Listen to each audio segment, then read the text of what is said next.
hyenas. Renowned for their brutal, scavenging ways, hyenas can weigh twice as much as an adult wolf. And that's why what Kevin Richardson does is all the more surprising. Kevin has worked with large predators for most of his adult life, but a few years ago, he set up his own private reserve so that he could fully integrate himself into this clan of hyenas. He did this to study their behavior and change people's perceptions of what is a much feared animal. The hyenas live in a large enclosure, but they're far from tame. These animals have a very complex and fluid social structure, all governed by dominance and how each one finds its place in the pecking order. If Kevin isn't careful, there's always an individual that'll try and get one over on him.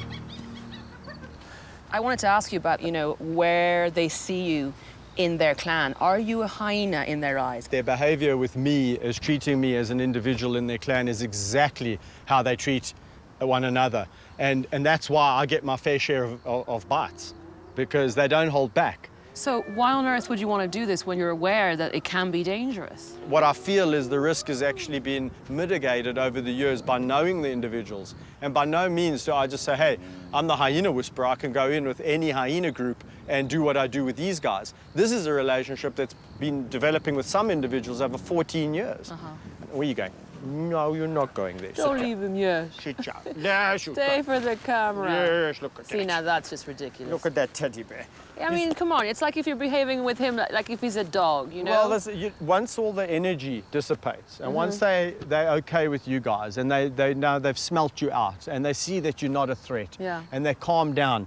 These animals are it's incredible what you can do with them. I mean, this guy, he desperately wants his chin scratched. Well, I can see that from me. This is what you want.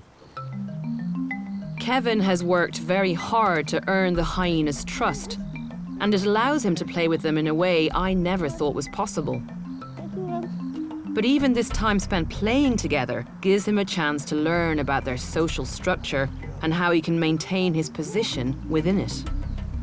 Okay, so, I mean, all this kind of thing that I'm doing here is asserting my dominance. So it does look like play, but he's also feeling that I'm not, submitting to something he does, and that I'm actually playing with him in a dominant way. So I'm doing things to him that he wouldn't normally allow other individuals to do to him, that he was more dominant, who he was more dominant of. So it is interesting. I'm using affection, because he's coming to me for love and a tickle and a chin scratch and all of the above. But I'm dominating him, and I'm not hitting him. I don't have to. It's a bit of a psychological game. What do you get out of it then, do you think? Why were you driven to do this with these hyenas? Well, I'll tell you what. I mean, this is enriching for me, as it is for them. I mean, the fact that I'm tickling this hyena on his chin and I'm using him as a resting post. It's bonkers, Kevin. Yeah, it's awesome. I mean, don't get me wrong. I still get a kick out of seeing my buddies. However, the other thing that I really hope it does is it shows people a different side of them. And hopefully people watching a program like this would go away and say, you know what? I never knew hyenas were like that. I actually like them. They're actually very similar to my dog in a way. Kevin has an extraordinary relationship with these hyenas. By combining his knowledge of each individual and their position in the hierarchy, and with his ability to assert his dominance where needed, it seems that Kevin has truly become one of the gang. And in doing so, he's proving that hyenas are not as intimidating as many people would have you believe.